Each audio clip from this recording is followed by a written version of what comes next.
Puji nama Tuhan, mari kita mau siapkan hati kita untuk terima firman-Nya. Terima kasih Tuhan Yesus. Kami percaya Tuhan kalau mujizat Tuhan masih terjadi sampai hari ini Tuhan. Kami bersyukur Tuhan. Biarlah hidup kami terus menyembah-Mu Tuhan. Terus percaya kepada-Mu Tuhan.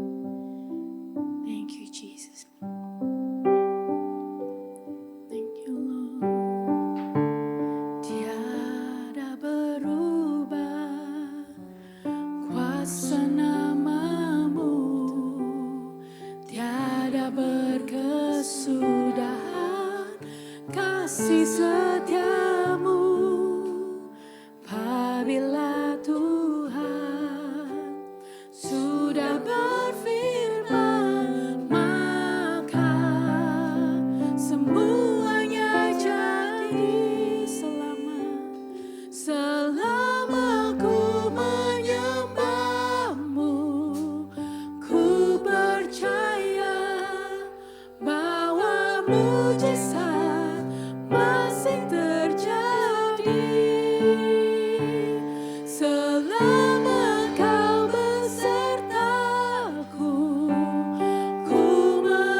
Pujian ini katakan tiada berubah, tiada berubah, kuasa nama-Mu, tiada berkesudahan, kasih setia-Mu, amin.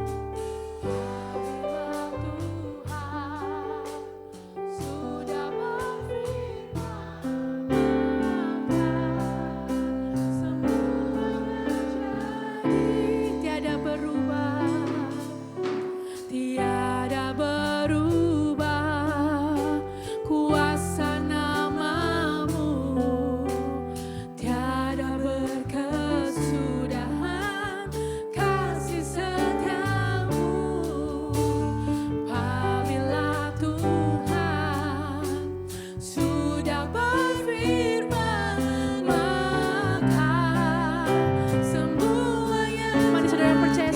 boleh bangkit berdiri, katakan aku menyembah-Mu, ku percaya bahwa mujizat masih terjadi.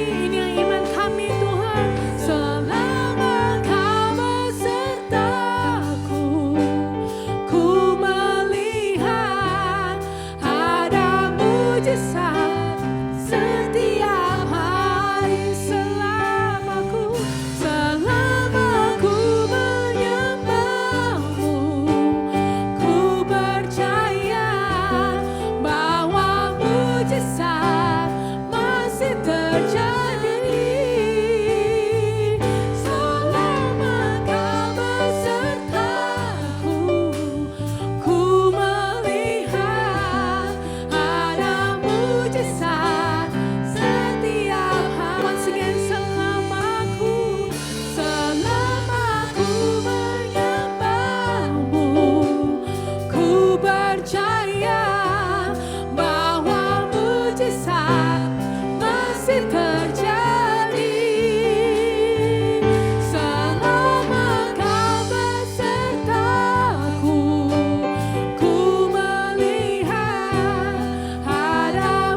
mujizat setiap hari. Ada mujizat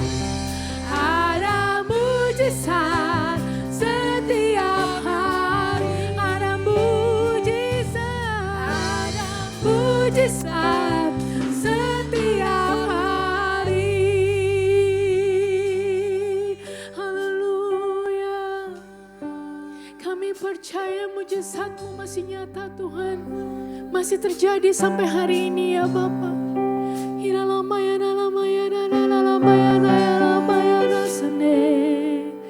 Haleluya. Terima kasih Tuhan. Haleluya. Thank you Jesus. Kami bersyukur.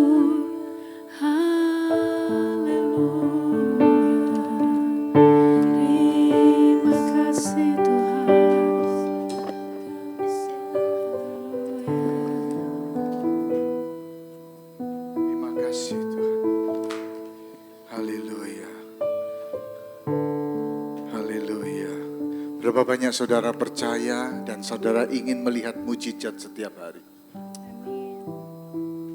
Saudara, mujizat gak perlu yang spektakuler. Kita bisa bangun pagi, kita bernafas, itu mujizat Tuhan. Sementara ada orang yang gak bisa bangun, tidak bernafas lagi. Dan biarlah kita bisa dibukakan Tuhan untuk bisa melihat mujizat setiap hari. Dan saya percaya ketika kita membangun iman kita setiap waktu, build our faith, saya percaya kita bisa melihat hal-hal yang spektakuler terjadi dalam kehidupan kita. Mari kita berdoa. Bapa, terima kasih buat hari ini.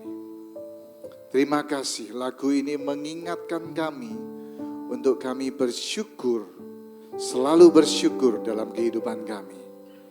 Karena kami mengalami mujizat anugerah Tuhan dalam kehidupan kami setiap hari. Terima kasih, Engkau bekerja di dalam kami. Engkau mengasihi kami dan Engkau melawat kehidupan kami. Bapa, kami bersyukur. Kami serahkan hidup ini ke dalam tangan-Mu. Kami serahkan juga Tuhan firman-Mu ke dalam tangan-Mu. Engkau mengisi hidup kami dengan firman Allah yang hidup. Engkau mengisi kami Tuhan dengan rema daripada-Mu pagi hari ini Tuhan. Dan biarlah setiap rema boleh kami masukkan dalam kehidupan kami dan menjadi kekuatan dalam kehidupan kami ya Bapa. Terima kasih Tuhan, kami bersyukur, kami persembahkan kehidupan kami dalam nama Yesus. Haleluya, haleluya. Semua yang percaya sama-sama katakan amin. Haleluya. Tepuk tangan buat Allah kita. Haleluya. Shalom saudara. Shalom, shalom. Haleluya.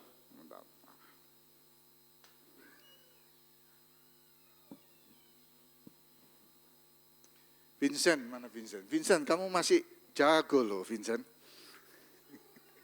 Sudah lama gak main drum. Luar biasa. Mesti sering-sering ya berarti ya. Tiap bulan sekali.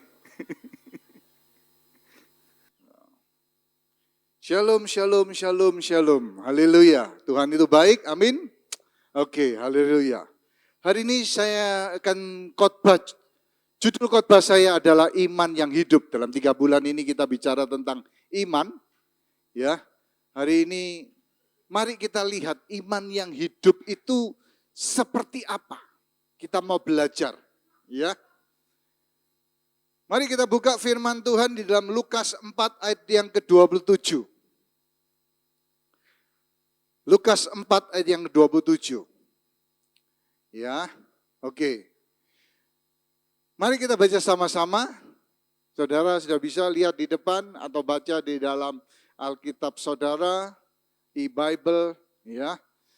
Lukas 4 ayat 27, dan pada 1, 2, 3, dan pada zaman Nabi Elisa, banyak orang kusta di Israel, dan tidak ada seorang pun dari mereka yang ditahirkan, selain daripada Naaman orang Syria itu. Saudara, penyakit kusta itu bukan penyakit yang enteng. Pada zaman itu penyakit kusta tidak bisa disembuhkan. Dan semua orang yang sakit kusta biasanya diasingkan. Edin, tolong agak dinaikin, saya nggak bisa dengar. Ya. Monitornya mungkin. Ya. Diasingkan, saudara. Diasingkan dari keluarganya, diasingkan dari sanak saudaranya, dari suaminya atau dari istrinya atau dari anak-anaknya semuanya. Jadi pengasingan itu sendiri pun sesuatu yang sangat menyakitkan, apalagi ditambah tidak ada pengharapan dalam kehidupan mereka ketika mereka kena sakit kusta. Tidak ada jaminan kesembuhan. Ya.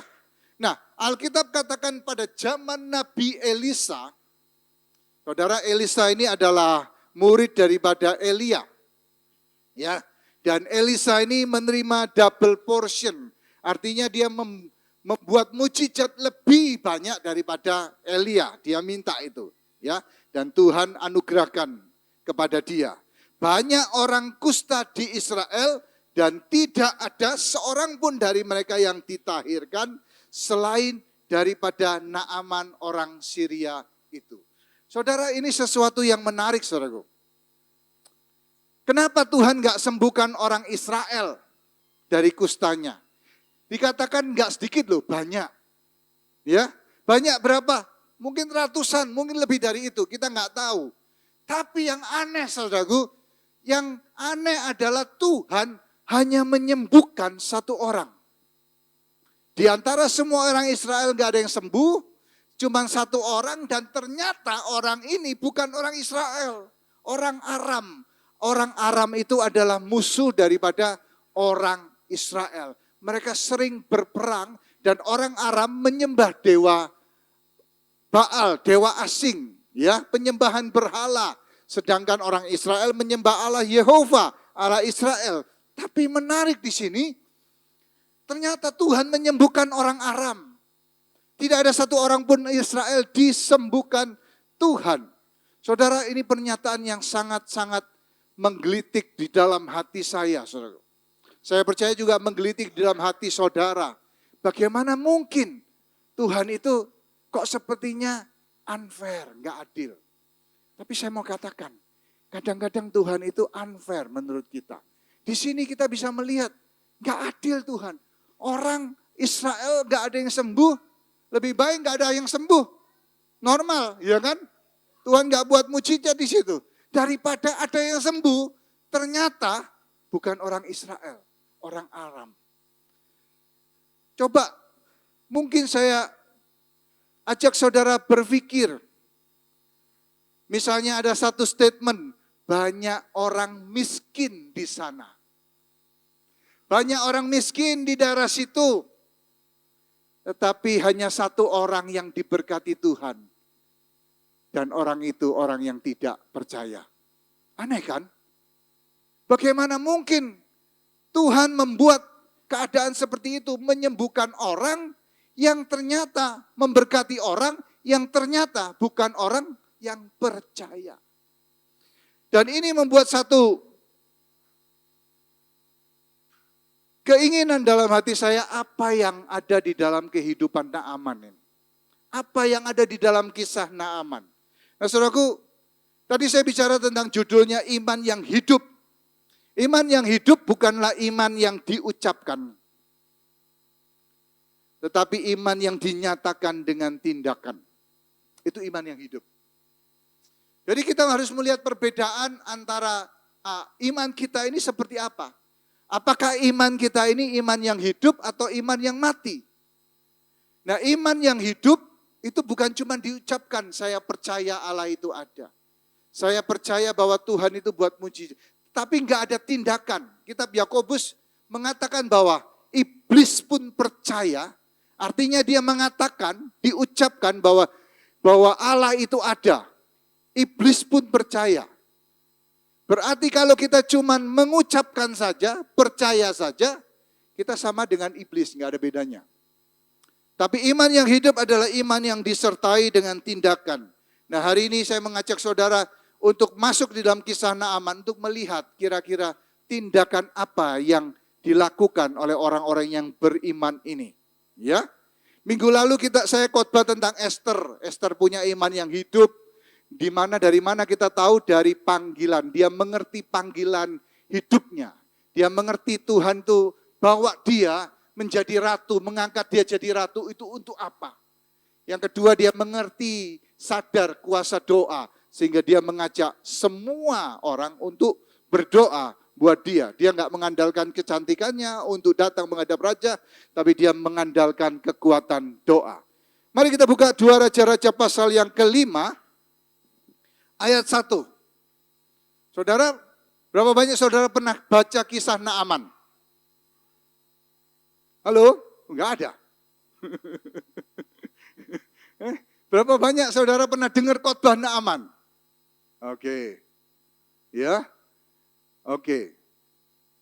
Ya, ayatnya cukup panjang, saya singkat-singkat aja supaya saudara, nanti kalau saudara belum pernah baca, saudara bisa baca di rumah. 2 Raja-Raja 5 ayat yang pertama. Naaman panglima Raja Aram adalah seorang terpandang di hadapan tuannya dan sangat disayangi. Sebab oleh dia Tuhan telah memberikan kemenangan kepada orang Aram. Tetapi orang itu seorang yang pahlawan tentara sakit kusta. Siapa Naaman?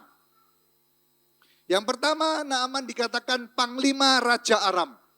Dia memiliki kedudukan yang cukup tinggi. Dia memiliki kekuatan militer, saudaraku. Seorang panglima, dia memiliki tentara yang ada di bawah komando dia. Dia orang yang cukup tinggi di satu kerajaan posisinya. 2, dia seorang yang terpandang di hadapan tuannya. Di hadapan siapa? Di hadapan Raja Aram. Raja Aram itu menghormati dia, terpandang. Ya. Yang ketiga, bukan cuma begitu, dia sangat disayangi oleh Raja Aram. Oh, Raja Aram itu sangat sayang kepada dia. Orang Surabaya bilang dieman-emanin, ya, ngeman, saudaraku. Ya, yang keempat, Alkitab katakan begini, ini yang menarik. Melalui dia, Tuhan memberikan kemenangan kepada orang Aram itu. Melalui dia, melalui Naaman, ternyata Tuhan memberikan kemenangan kepada bangsa Aram. Nah, saudaraku, bangsa Aram itu seringkali perang sama bangsa Israel. Mereka musuh bebuyutan. Mereka berperang. Pada zaman raja-raja sebelumnya, Raja Ahab, mereka suka berperang.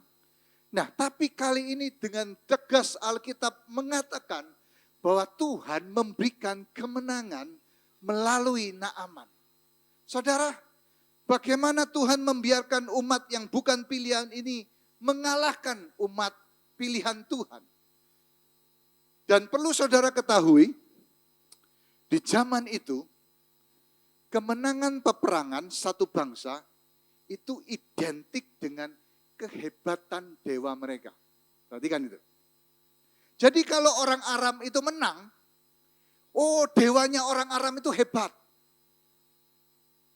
Dewa Rimon, dewa Baal, itu hebat. Dewanya Allahnya Israel itu kalah dengan dewanya orang. Itu pendapat zaman pada waktu itu. Sehingga ketika mereka menang perang, mereka memberikan penyembahan yang besar, pesta yang besar untuk dewa-dewa mereka.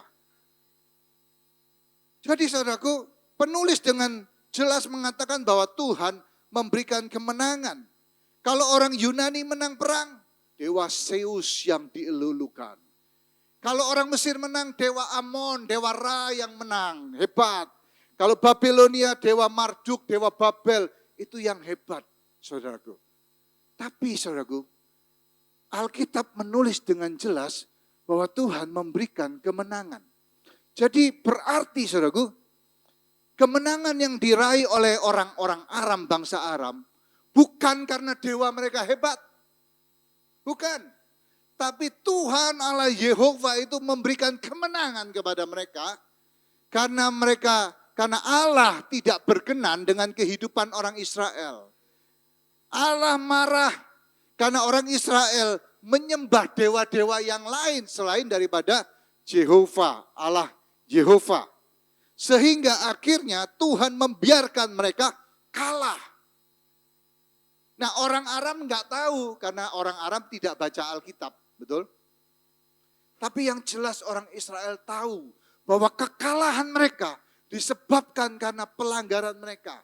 Kekalahan mereka karena mereka menyembah Baal. Mereka berpindah dari sesembahan kepada Allah ilah yang lain. Sehingga dikatakan bahwa Tuhan itu memberikan kemenangan kepada orang Aram. Itu sebuah peringatan atas dosa mereka. Yang selanjutnya, Naaman adalah seorang pahlawan tentara. Tentunya Naaman adalah seorang yang dilatih dengan kuat. Dia bertanding mungkin melawan 5 orang, 10 orang.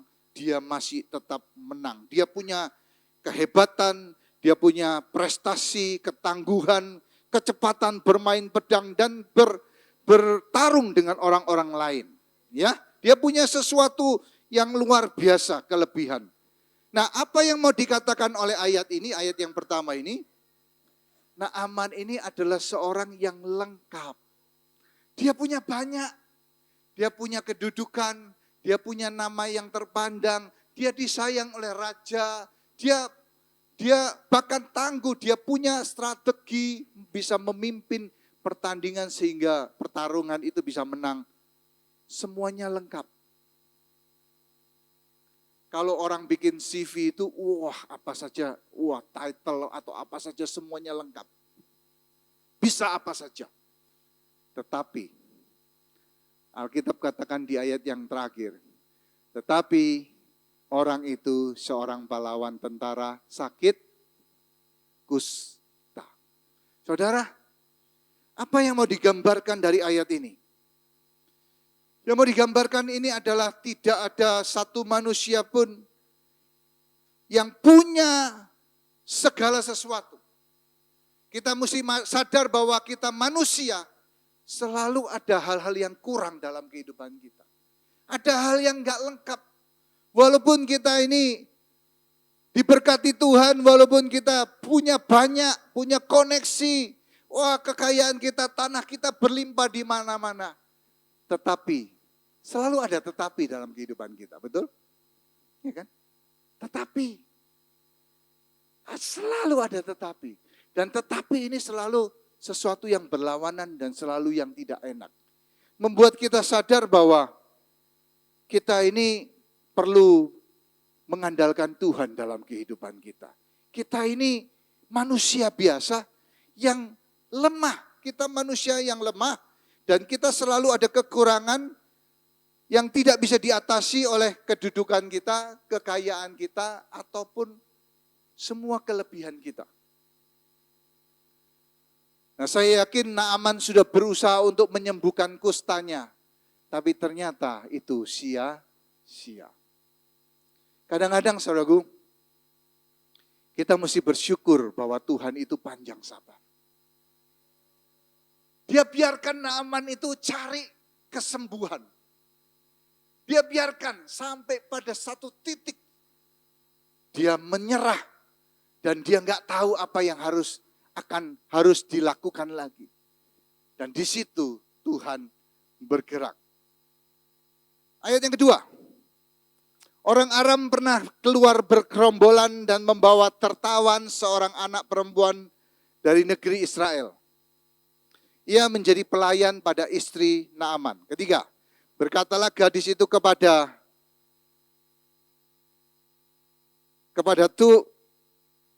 nyonyanya, sekiranya tuanku menghadap nabi yang di Samaria itu, maka tentulah nabi itu akan menyembuhkan dia dari penyakitnya. Saudara, yang pertama tokoh yang saya akan ungkapkan adalah seorang gadis kecil. Seorang gadis kecil yang ternyata punya iman yang hidup dalam kehidupannya. Ya. Secara singkat Alkitab cuma menjabarkan satu ayat latar belakang kehidupannya. Ya. Di ayat yang kedua dikatakan bahwa dia adalah tawanan dari negeri Israel, ditawan, kemudian dijual jadi budak dan akhirnya menjadi pelayan pada istri Naaman. Saudara, Gadis kecil ini, tidak tahu umurnya berapa, nggak disebutkan juga namanya. Ya, tapi punya latar belakang yang sangat-sangat jelek dan tidak baik. Dia punya tragedi, dia punya kesedihan. Desanya diserbu orang-orang Aram. Gerombolan-gerombolan orang Aram pada waktu itu. Dan saya percaya ketika mereka menyerbunya, mereka mengambil semua harta mereka. Bahkan membakar semua rumah-rumah mereka. Dan mungkin membunuh beberapa orang. Tidak diceritakan tentang orang tuanya, tapi kemungkinan orang tuanya juga dibunuh pada waktu itu. Jadi dia menjadi orang yatim piatu, gadis kecil, dan dibawa ke negeri Aram, dijual sebagai budak, dan akhirnya dibeli oleh Naaman, dan akhirnya bekerja sebagai budak atau pelayan nyonya Naaman. Ya. Tapi saudaraku, yang luar biasa dari perempuan gadis kecil ini, sekalipun latar belakangnya tidak baik, sekalipun dia bisa kecewa kepada Tuhan, karena tragedi-tragedi yang dialami, why Lord, kenapa Tuhan? Tapi orang ini, gadis ini masih beriman kepada Tuhan. Dari mana saya tahu? Karena Alkitab katakan bahwa dia berkata kepada nyonyanya, dia berkata bahwa, hei nyonya, ada nabi yang luar biasa, ada Allah yang luar biasa di Israel. Kalau Tuhan kita, Tuhan Naaman itu datang ke sana, dia didoakan, pasti sembuh. Jadi saudaraku, ini menunjukkan satu iman yang luar biasa. Dia memiliki kepercayaan atas Tuhannya. Dia memiliki kepercayaan atas Nabi Elisa pada waktu itu. Saudara, mungkin Nyonya Naaman ini enggak langsung percaya. Betul? Mana ada orang yang langsung percaya? Ya, mana ada orang yang langsung percaya. Tapi saudara, saya percaya gadis kecil ini tidak putus asa. Dia menceritakan hal-hal yang dilakukan oleh Nabi-Nabi Elisa, Nabi Elia. Dia ceritakan tentang keajaiban-keajaiban yang ada, yang pernah dia dengar. Dan saya percaya saudaraku, itulah iman yang hidup. Karena iman gadis ini adalah iman yang contagious. Saudara tahu contagious? Kita takut dengan hal-hal itu kan. Kalau ada orang yang kena influenza A, itu contagious. Ya, kita nggak mau dekat dengan dia. Virus itu contagious. Bisa menular. Sehingga orang yang nggak sakit dekat dengan orang yang sakit, jadi sakit. Contagious. Saudara bisa bayangkan, saudara. Kalau virus saja contagious, kenapa iman kita enggak contagious? Iman itu seharusnya aktif dan bergerak. Saudaraku, saya bayangkan, saudaraku, kalau kita ke surga, kita ketemu Tuhan. Sebenarnya apa sih yang kita banggakan? Halo? Tanah kita di bumi ini yang banyak, enggak dibawa, Pak. Enggak dibawa. Rumah kita yang ada di mana-mana, di Bali ada, di Surabaya ada, di mana? Di Singapura ada, di Perth ada, di Sydney juga ada. Rumah yang ada di mana-mana enggak dibawa. Benar enggak? Saudara ke surga bawa rumah? Enggak. Yang saudara bawa cuman buah jiwa yang saudara layani. Cuman itu, saudara. Dan panggilan kekristenan itu adalah panggilan untuk memenangkan jiwa. Great Commission. Pergi jadikan semua bangsa muridku. Bahkan Roh Kudus dicurahkan supaya kita apa? Jadi saksi loh. Kisah 1 ayat 8, kalau Roh Kudus turun atas kamu, maka kamu akan menjadi saksiku. Saksiku. Yerusalem, Yudea, Samaria sampai ke ujung bumi. Dan ternyata gadis kecil ini punya keberanian untuk memberitakan nama Tuhan. Punya keberanian memberitakan kesaksian. Imannya contagious. Dan itulah yang perlu kita lakukan dalam kehidupan kita. Regardless segala tragedi, pengalaman yang tidak baik yang kita alami dalam kehidupan kita. Kadang-kadang pengalaman-pengalaman itu membuat hidup kita ini lebih valuable. Seorang yang namanya Fanny Crosby, dia umur berapa bulan bayi kecil, matanya kena infeksi, tapi karena imannya, karena orang tuanya, mereka enggak menyerah, tidak bisa melihat tetap, tapi dididik. Walaupun pada waktu itu enggak ada tulisan braille, pada zaman itu orang-orang buta mungkin enggak dianggap, tapi orang ini bisa menciptakan lagu him sebanyak 8.000 yang memberkati kekristenan, gereja Tuhan sampai saat ini. Saudara, padahal orang ini bisa menyerah, dia bisa kecewa, tapi dia enggak lihat itu. Dia melihat apa yang bisa saya kerjakan di dalam Tuhan. Nah, saudaraku, kemarin minggu lalu kita bicara tentang kitab Esther. Esther, saudaraku, dari orang yang latar belakangnya sederhana, diangkat jadi ratu Persia. Dia enggak lihat apapun yang terjadi dalam hidupnya, tapi dia melihat panggilan Tuhan. Ketika Mordekai berkata kepada dia, Esther, jangan-jangan untuk masa seperti ini, Tuhan mengangkat engkau menjadi ratu Persia. Saudaraku, seperti kisah Esther ini, saya berpikir, kenapa Tuhan memberikan kemenangan kepada Naaman? Kenapa Tuhan pakai Naaman? Dan kenapa gadis kecil ini ditangkap dan dibawa ke Aram? Dan akhirnya bekerja dan masuk ke rumah Naaman.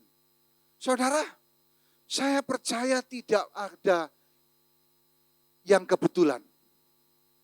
Gak ada yang kebetulan.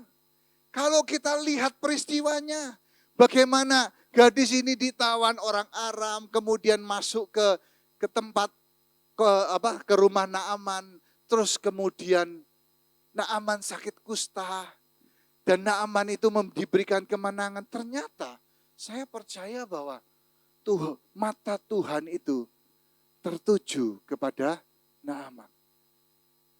Tuhan punya rencana untuk Naaman.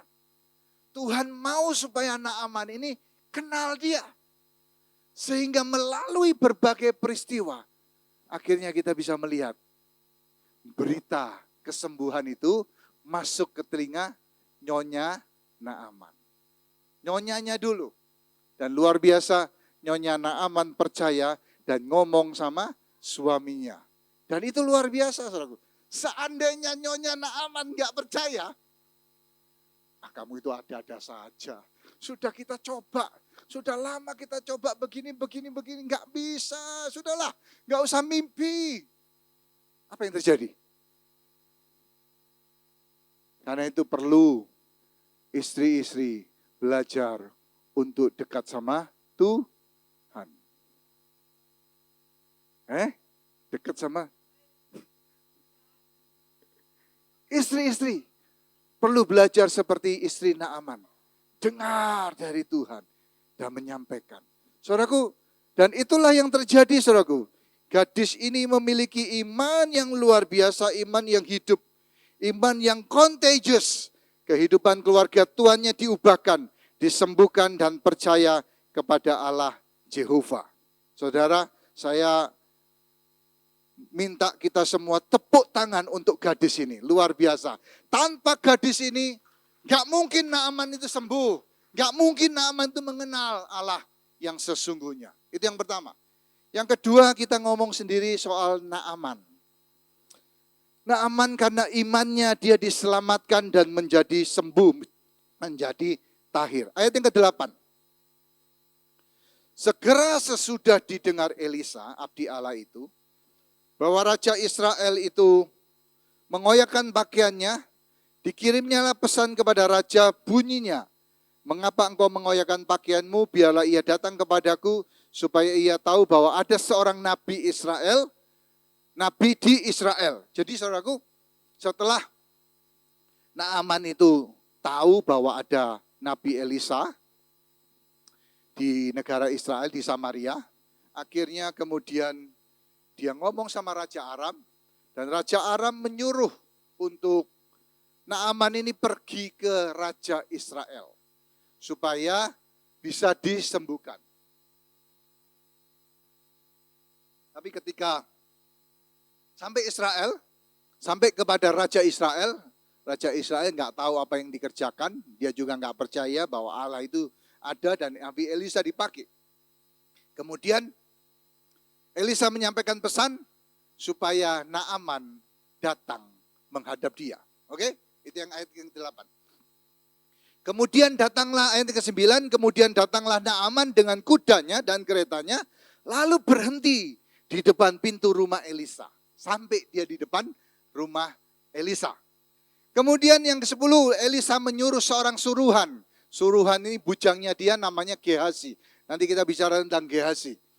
Mengatakan, pergilah mandi 7 kali dalam sungai Yordan, maka tubuhmu akan pulih kembali sehingga engkau menjadi tahir. Mendengar hal itu, apa yang menjadi reaksi Naaman? Ayat yang ke-11, tetapi pergilah Naaman dengan gusar sambil berkata, aku sangka bahwa setidak-tidaknya ia datang keluar dan berdiri memanggil nama Tuhan Allahnya. Lalu menggerak-gerakkan tangannya di atas tempat penyakit itu, dan dengan demikian menyembuhkan penyakit kustaku. Saudara, apa yang terjadi? Ketika Naaman pergi sampai di depan rumah Elisa, saya percaya terjadi kehebohan di Samaria pada waktu itu. Di satu dusun yang kecil, rumah Elisa sederhana, ada pejabat negara Aram datang. Dengan banyak pasukan-pasukannya. Ya toh? Kayak presiden datang lah, pasti ada pengamanan. Ya. Dan ketika dia ngomong, saudaraku, suruh orang datang ke sana, ternyata Elisa nggak keluar. Ya, cuman Elisa nyuruh bujangnya supaya Naaman ini mandi di sungai Yordan 7 kali, dan dia katakan engkau akan sembuh, penyakit kustamu akan tahir. Ketika mendengar itu, Naaman betul-betul marah, saudaraku. Dia tersinggung, saudaraku. Dia marah, dia tersinggung, dan dia berkata, bukankah Abana dan Parpar, sungai di sana di Aram, itu jauh lebih bersih. Kalau buat mandi saja, kalau ternyata sungai itu bisa menyembuhkan airnya, aku mandi di sana aja. Dan dia berpikir supaya at least lah. Nah, Elisa ini keluar. Kemudian dia mendatangi siapa? Naaman. Kemudian menggerakkan tangannya, ya toh, diusap-usap di kustanya, ya, di kustanya di sini, saudaraku, supaya sembuh. Tapi ternyata tidak. Ada 2 hal yang saya lihat di dalam kehidupan Naaman ini. Bagaimana imannya itu diuji dan imannya hidup. Yang pertama, saya melihat bahwa Naaman itu siap untuk direndahkan. Oke? Naaman itu siap direndahkan. Kenapa? Karena Naaman itu dia lebih sadar bahwa dia sakit kusta. Dia lebih sadar dan dia lebih memperhatikan sakit kustanya daripada kesombongannya. Tetapi bagi Tuhan, kesombongannya itu merupakan sesuatu yang sangat penting untuk disembuhkan lebih daripada kustanya. Saudara bisa nangkep ini. Di mata Tuhan, kusta itu bukan sesuatu yang sulit. Yang Tuhan mau ubahkan itu adalah kesombongannya. Dia sombong, Naaman itu sombong. Begitu tidak ditemui, begitu cuman disuruh dia masuk ke sungai Yordan, dia mandi di situ, dia marah, dia tersinggung. Saudara, ciri orang yang sombong itu pasti suka tersinggung. Saudara pernah tersinggung? Pernah? Oh, tersinggung. Tersinggung sama suami? Lu pikir apa gua? Lu pikir gua pembantu? Saudara, iya, orang yang tersinggung itu orang yang sombong itu pasti hobinya tersinggung. Selalu tersinggung. Siapa yang pernah sombong? Adalah saudara, kita semua pernah sombong lah. Iya kan? Gak ada yang kebal dengan kesombongan. Kita ini semua pernah sombong. Ya, jangankan saudara, pendeta aja bisa sombong. Pendeta aja bisa sombong, apalagi kita semua. So kita masih dengan keberhasilan kita, dengan kesuksesan kita, kita ini bisa sombong. Tapi perhatikan, kerendahan hati adalah jalan untuk masuk menerima mujizat Tuhan. Dan ketika Naaman ini rela direndahkan, dia mengalami mujizat Tuhan. Saudaraku, Tuhan lebih concern dengan kesombongannya. Dia berperkara lebih dulu dengan kesombongannya daripada kustanya. Bagaimana cara Tuhan merendahkan Naaman? Yang pertama, dia direndahkan dengan mendengarkan kesaksian gadis kecil tadi. Saudara, ini sesuatu yang merendahkan. Orang yang gadis kecil nggak bisa apa-apa, cuma masih muda, nggak tahu apa-apa, ya. Belum tahu asam garam dunia, ngasih tahu orang yang lebih berpangkat, dan ternyata diikutin. Itu direndahkan, betul ya. Sometimes we look like a stupid karena melakukannya. Tapi itu Naaman. Kedua, dia direndahkan ketika minta kesembuhan kepada orang Israel. Kenapa? Karena itu musuhnya. Bagaimana mungkin kita bisa perang setiap waktu terus kemudian satu waktu dia datang kepada musuhnya dan berkata, tolongin aku. Ya kan, gak mungkin. Yang ketiga, dia direndahkan ketika dia datang ke rumah Elisa. Gak disambut, saudaraku. Cuman bujangnya aja. Gak dipandang sama Elisa. Yang keempat, dia direndahkan ketika dia membuka semua atributnya. Dan semua orang, semua pasukannya. Bahkan mungkin orang-orang Israel yang ada di situ. Bahwa dia sakit kusta. Bahwa dia najis. Benar-benar direndahkan, saudaraku. Alkitab katakan dalam Filipi 2. Yesus itu direndahkan. Dari Allah dia turun jadi manusia. Dan dia turun dari manusia, dia jadi budak. Oleh karena itu Tuhan meninggikan dia. Saudaraku, sometimes, sedang-kadang saudaraku, cara Tuhan itu seperti itu. Saudara siap direndahkan? Ada mujizat loh. Siap direndahkan? Memang gak enak. Saudara dihina orang, tidak diperdulikan, direndahkan. Saudaraku, gak disapa. Tapi kunci mujizat adalah merendahkan hati, kerendahan hati. Ketika kita sadar bahwa kita ini bukan siapa-siapa, kita merendahkan diri di hadapan Allah, dan itu perlu. Saudaraku, kesombongan itu sesuatu yang tidak bisa terdeteksi. Saudara bisa hadir di sini, saudara bisa datang mendengarkan firman Tuhan, tapi dalam hati saudara ada kesombongan. Bisa saja. Gak terdeteksi. Tapi yang tahu orang Tuhan mau supaya kita rendah hati. Tuhan mau supaya kita merendahkan hidup kita.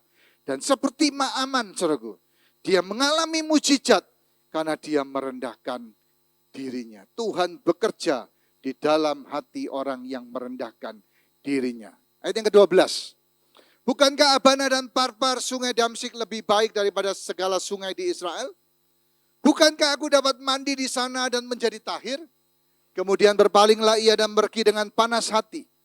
Tetapi pegawai-pegawainya datang mendekat serta kepada, ayat 13 berkata kepadanya, Bapak, seandainya Nabi itu menyuruh perkara yang sukar kepadamu, bukankah Bapak akan melakukannya? Apalagi sekarang cuman mandi dan engkau akan jadi tahir. Kenapa tidak engkau lakukan? Saudaraku, untung saudaraku. Naaman ini punya ajudan-ajudan yang wise. Coba seandainya ajudan-ajudannya itu nyiram bensin di tengah api yang ada di dalam hati Naaman. Saya percaya tidak akan ada kesembuhan bagi Naaman. Tapi saudaraku, ini pentingnya saudara dikitari dengan orang-orang yang wise. Alkitab katakan dalam kitab Mazmur, janganlah engkau berteman dengan orang-orang yang tidak wise, orang-orang fasik. Anda punya masalah, Anda curhat dengan orang-orang yang wise. Jangan saudara ngadu soal suami saudara, ngomong begini, waduh, terus teman saudara bilang, udah cerai aja. Nggak wise kan? Udah, begini aja, kamu masih muda, dapat yang lain lagi, yang lebih begitulah. Saudaraku, kita perlu orang-orang wise. Karena itu kita perlu dikelilingi dengan orang-orang yang wise. Dan Naaman dikelilingi dengan orang-orang ajudan yang sangat bijak. Karena itu kita perlu komunitas rohani. Kita perlu orang-orang Kristen yang wise di sekitar kita. Sehingga kita bisa menerima masukan-masukan yang bijak. Kita perlu pasangan yang bijak. Anak-anak muda jangan cari cuman fisiknya saja. Dan janji-janjinya yang luar biasa. Wah, dia ini prospekful. Iya kan? Punya bisnis. Tapi lihat apakah dia takut akan Tuhan. Karena di dalam takut akan Tuhan ada kebijaksanaan yang diucapkan oleh dia. Saudara, nah yang pertama Naaman terlihat imannya dari kerendahannya. Dia siap direndahkan. Yang kedua, Naaman dilihat dari imannya dari kepercayaannya dan ketaatannya. Saudara, gak sukar kata ajudannya. Dan akhirnya Naaman merendahkan hatinya dan dia taat. Dia melakukan apa yang diminta oleh Elisa. Dia benamkan dirinya. Dia buka semua bajunya, atributnya. Dia benamkan dirinya di sungai Yordan. Sungai yang menurut dia kotor. Tapi dia benamkan. Naaman percaya dan taat perintah Elisa. Dia benamkan dirinya di dalam sungai Yordan sesuai dengan perintah Nabi Elisa. Saya percaya bukan sungai Yordan yang menyembuhkan dia. Tetapi ketaatannya kepada perintah Tuhan, itu yang menyembuhkan dia. Saudara, ketaatan penting buat kita. Semua mujizat dalam perjanjian lama dan perjanjian baru, itu dilandaskan dengan ketaatan. Apa yang Tuhan suruh dalam kehidupan kita, apa yang Tuhan inginkan ketika kita taat, Tuhan memberkati kehidupan kita. Saudara, ketaatan dan kerendahan hati merupakan kunci untuk mengalami mujizat Tuhan. Ayat yang ke-15.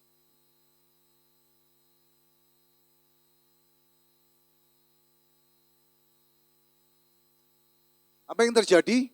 Naaman itu mengalami kesembuhan. Ketika dia benamkan dirinya 7 kali, dia keluar, saudaraku. Seperti bayi kulitnya. Mulus, saudaraku. Semua kustanya itu hilang.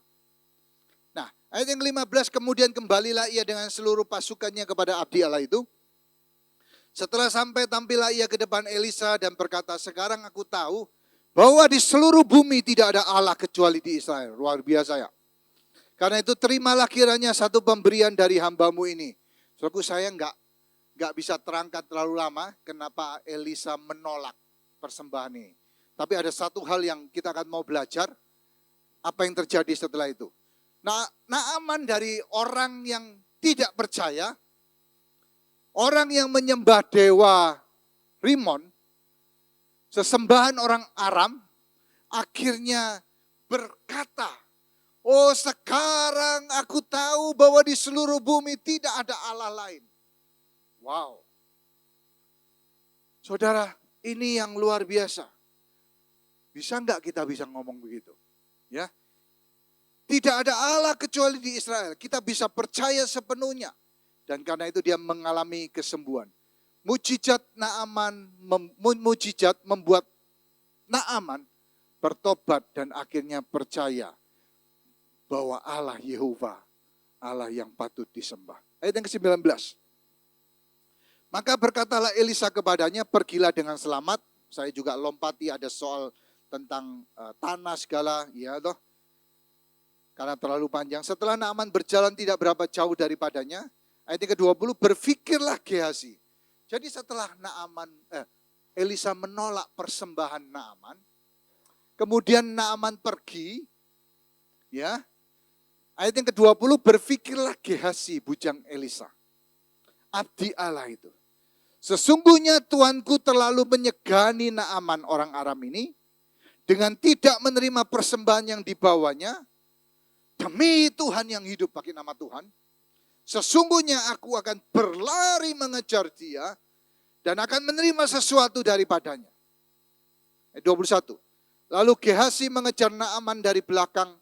Ketika Naaman melihat ada orang berlari mengejarnya, turunlah ia dengan segera dari atas kereta untuk mendapatkan dia dan berkata, selamat. Jawabnya, selamat.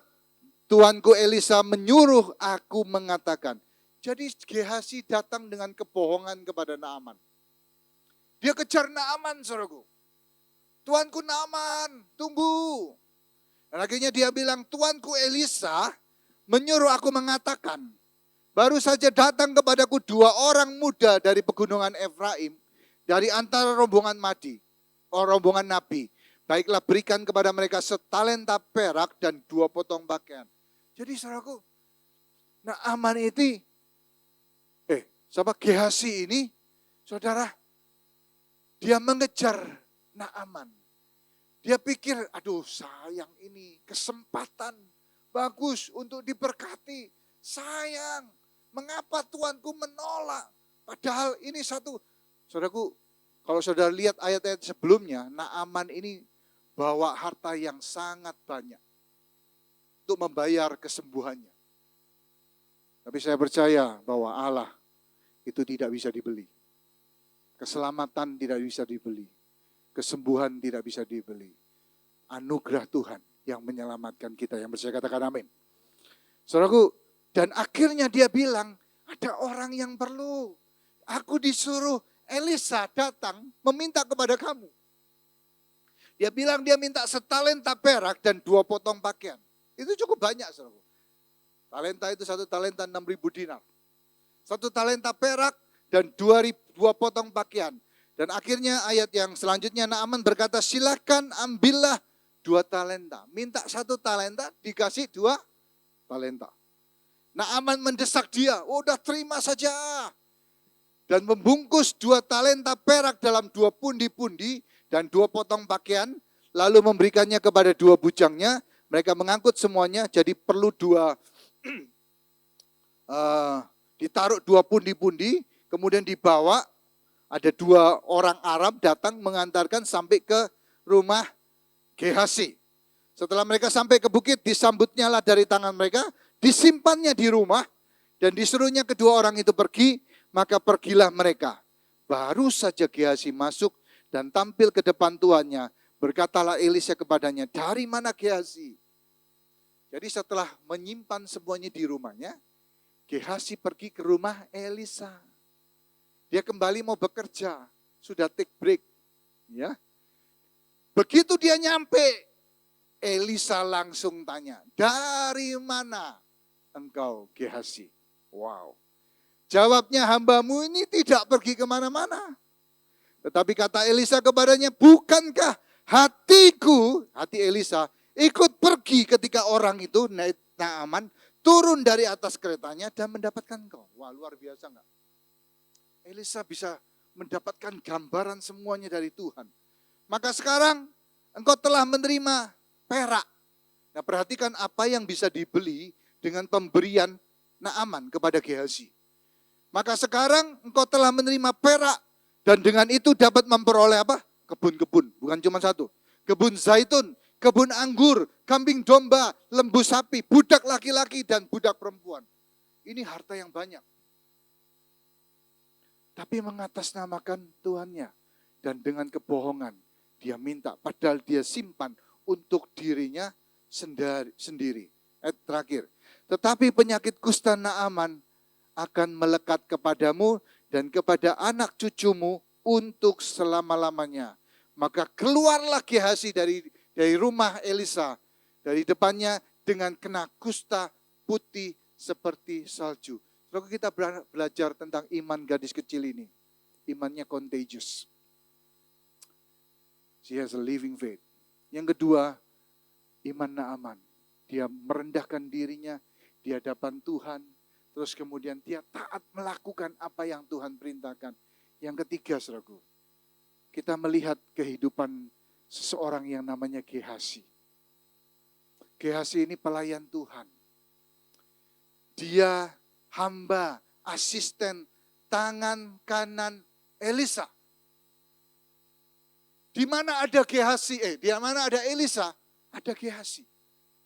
Bahkan Elisa menyuruh Gehazi yang keluar datang kepada menghadap Naaman, menyampaikan perintah Elisa. Jadi saudaraku, Gehazi ini adalah orang pelayan Tuhan yang ada kemungkinan dia akan menggantikan Elisa kalau Elisa itu mati. Saudara perhatikan bahwa Elia digantikan oleh Elisa dan terima double portion. Kalau Elisa digantikan oleh satu muridnya, mungkin kemungkinan itu Gehazi. Tapi saudaraku, Gehazi yang sudah dididik melayani, mungkin dia sekolah Alkitab, di situ sekolah kenabian. Kemana Elisa pergi, di situ Gehazi ada. Tapi Gehazi lebih memusatkan dirinya bukan pada imannya, bukan kepada Tuhan, tapi kepada kepuasan duniawi dan pengejaran harta dunia. Seorang hamba Tuhan yang sekolah Alkitab, tapi ternyata hatinya tidak mengikuti Tuhan dengan sepenuh hati. Beda dengan anak kecil ini, gak sekolah Alkitab. Anak masih muda, gak punya latar belakang yang baik. Tapi dia mencintai Tuhan, dia hidup buat Tuhan. Tapi Gehazi memiliki hati yang serakah dan ingin mengejar keuntungan materi. Dia mengejar Naaman dan berdusta. Dan oleh karena perbuatannya, dia, tidak cuma dia, tapi keturunannya dikatakan sakit kusta untuk selama-lamanya dan tidak bisa disembuhkan. Karena keserakahannya, dia mendapatkan harta Naaman.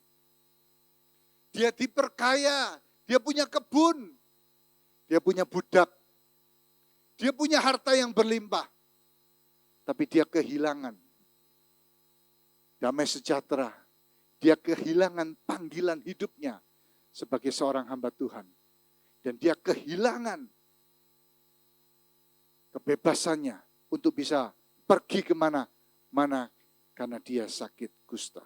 Saudaraku, hari ini kita belajar, saya panggil para pemain musik, kita belajar tentang 3 orang. Saya enggak cerita tentang Elisa, saudaraku. Ya, karena saya percaya Elisa punya iman, menunjukkan iman yang hidup. Tapi hari ini kita belajar tentang gadis kecil ini. Imannya berdampak dan berbuah. Orang diselamatkan melalui berita Injil. Dipakai Tuhan, sekalipun ada tragedi yang harus dilalui. Rela ditempatkan Tuhan di tempat yang tidak menyenangkan. Di rumah Naaman, di rumah orang-orang yang bukan bangsanya. Tapi imannya tetap hidup karena contagious, imannya menular. Dan Naaman penyembah berhala, Dipanggil Tuhan melalui kustanya. Dia merendahkan diri dan taat pada perintah Tuhan. Membawa mujizat pada orang Israel yang tidak menerimanya. Dia sendiri satu-satunya di zaman Elisa yang menerima kesembuhan dari kusta. Luar biasa. Tuhan tidak menyembuhkan yang lainnya, tapi menyembuhkan Naaman. Tapi Gehazi adalah orang yang menukar kemuliaan pelayanannya dengan kemuliaan dunia yang sementara. Dia mendapatkan harta Naaman dan menjadi kaya, tetapi dia juga mendapatkan kusta Naaman. Imannya dibutakan karena dia mencintai dunia dan uang. Saudara, satu hal yang saya mau kita belajar. Biarlah kita menjadi seperti gadis kecil ini. Panggilan tertinggi sebagai orang Kristen adalah panggilan penginjilan. Dia menginjil di tempat dia bekerja. Kita harus percaya bahwa Tuhan tempatkan kita di mana saja, supaya orang lain di sekitar kita bisa tahu bahwa kita percaya Tuhan Allah yang luar biasa. Kita punya Allah yang dahsyat. Kita punya Allah yang membuat mujizat setiap hari dalam kehidupan kita. Mari kita persiapkan hati kita untuk masuk dalam perjamuan kudus. Mari kita berdoa. Tuhan, terima kasih buat hari ini. Bawa kami untuk berpikir Tuhan. Bawa kami untuk refleksi diri kami Tuhan. Apakah kami memiliki iman yang hidup? Atau iman yang cuma diucapkan?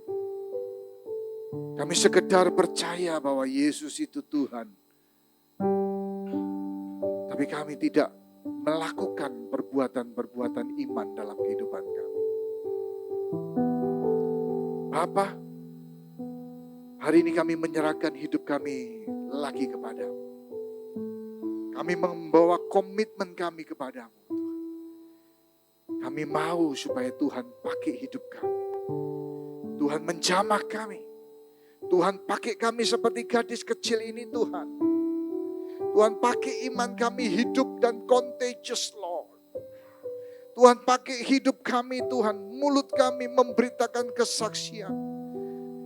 Beri kami keberanian untuk menyatakan bahwa Engkau Allah yang luar biasa dalam kehidupan kami. Biar semua orang di sekitar kami boleh mengerti bahwa kita punya Tuhan yang memperhatikan kita. Bahwa kita punya Tuhan yang sanggup melakukan segala sesuatu. Tidak ada mustahil bagi Dia.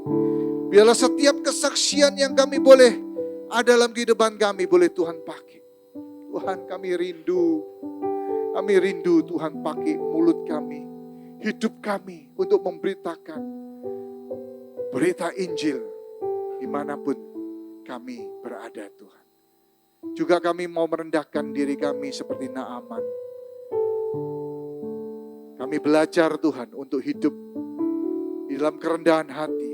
Kami sadar bahwa kami ini, mungkin kami orang sukses, mungkin kami orang yang terpandang. Tapi biarlah kami sadar bahwa kami we are nothing without you, Lord. Kami bukan apa-apa tanpa Engkau, Tuhan. Kami mau taat melakukan apa yang Tuhan perintahkan dalam kehidupan kami. Terima kasih Tuhan. Hari ini kami mau masuk dalam perjamuan kudus. Saya panggil para petugas. Kami merendahkan diri kami di hadapan-Mu Tuhan. Tuhan, kami butuh Tuhan dalam kehidupan kami. Kami perlu Engkau dalam kehidupan kami. Mungkin segala sesuatunya masih under control saat ini. Tapi kami tahu bahwa kami membutuhkan Tuhan. Hari ini kami mau masuk dalam perjamuan kudus. Kami mau mengambil roti dan anggur. Tubuh dan darah-Mu Tuhan. Lambang tubuh dan darah-Mu. Kami mau supaya ketika kami mengambil tubuh dan darah, Roh-Mu ada dalam kehidupan kami. Kehidupan itu boleh ada dalam kehidupan kami. Kau masuk dalam kehidupan kami. Dan Kau tinggal dalam kehidupan kami. Terima kasih Tuhan. Ampuni dosa-dosa kami, ampuni segala pelanggaran kami, Tuhan, urapi kami. Jamah setiap hati, jamah setiap orang yang masuk dalam perjamuan kudus. Tuhan mengampuni kami, Tuhan memberkati kami, Tuhan menguduskan kami. Di dalam nama Yesus kami berdoa. Haleluya. Semua yang percaya sama-sama katakan, amin. Silakan dibagikan.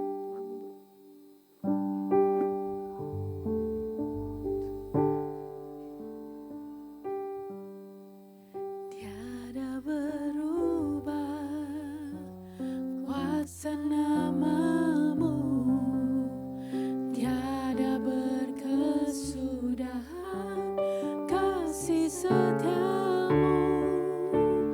Apabila Tuhan sudah berfirman, maka semuanya jadi. Dari awal tiada berubah kuasa nama-Mu, tiada berkesudahan kasih setia-Mu. Apabila Tuhan sudah berfirman, maka semuanya jadi. Selama ku menyembah-Mu, ku percaya bahwa mujizat masih terjadi. Selama Kau besertaku, ku melihat ada mujizat setiap hari.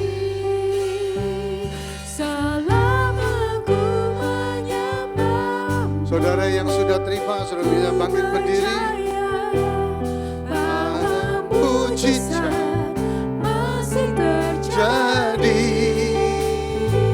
Selama Kau besertaku, ku melihat ada mujizat setiap. Sekali lagi katakan, selama ku menyembah-Mu, ku percaya bahwa mujizat masih terjadi. Selama Kau besertaku, ku melihat ada mujizat setiap hari. Ada mujizat setiap hari. Ada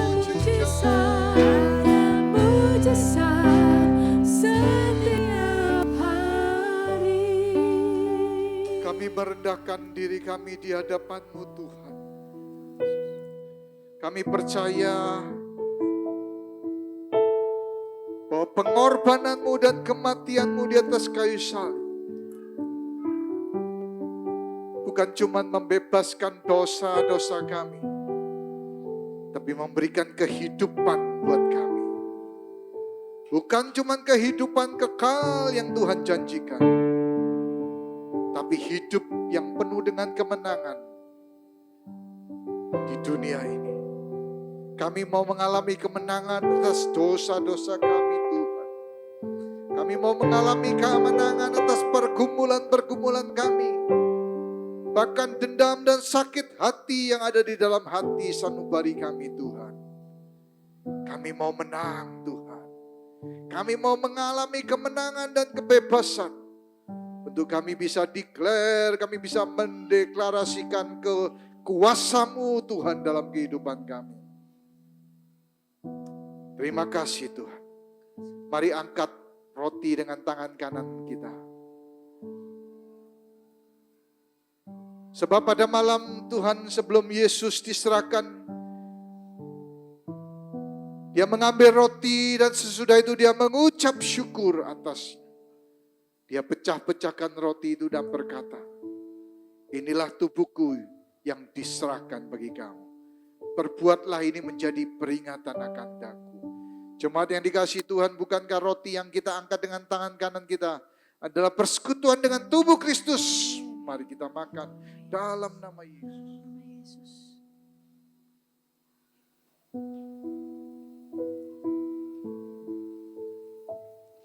Terima kasih Tuhan. Mari kita angkat cawan anggur dengan tangan kanan kita.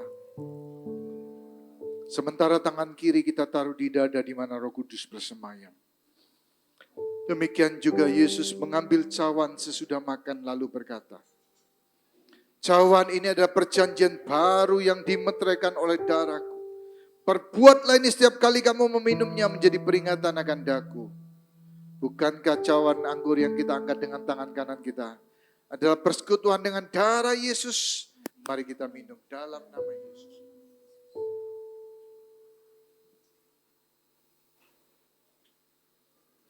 Terima kasih Tuhan. Terima kasih. Terima kasih, kami bersyukur Tuhan. Mari kita bersyukur. Naikkan pujian syukur. Terima kasih Tuhan.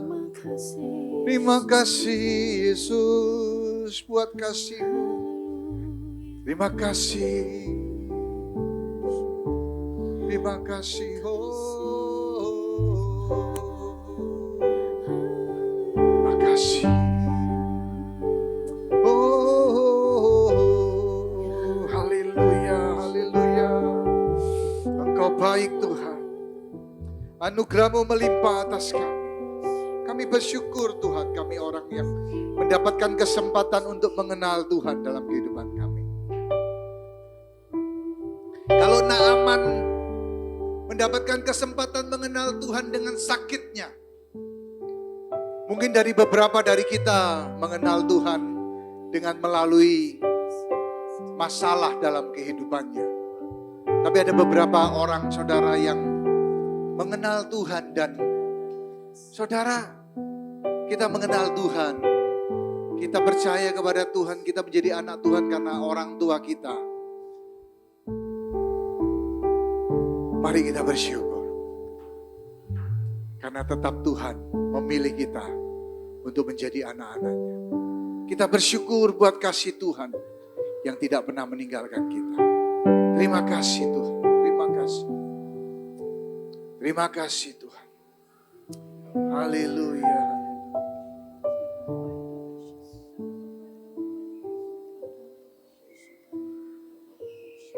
Saudara, dengarkan firman Tuhan ini. Dengarkan perkataan Tuhan ini. Tuhan ingin supaya iman kita ini hidup. Bukan cuma kita datang ke gereja, kita percaya Yesus Tuhan. Tapi ada perbuatan iman yang menunjukkan bahwa kita ini benar-benar anak Tuhan. Kita benar-benar iman ini nyata dan kehidupan Tuhan itu mengalir. Kita mengalami mujizat Tuhan. Bahkan mujizat Tuhan setiap hari kita bisa alami.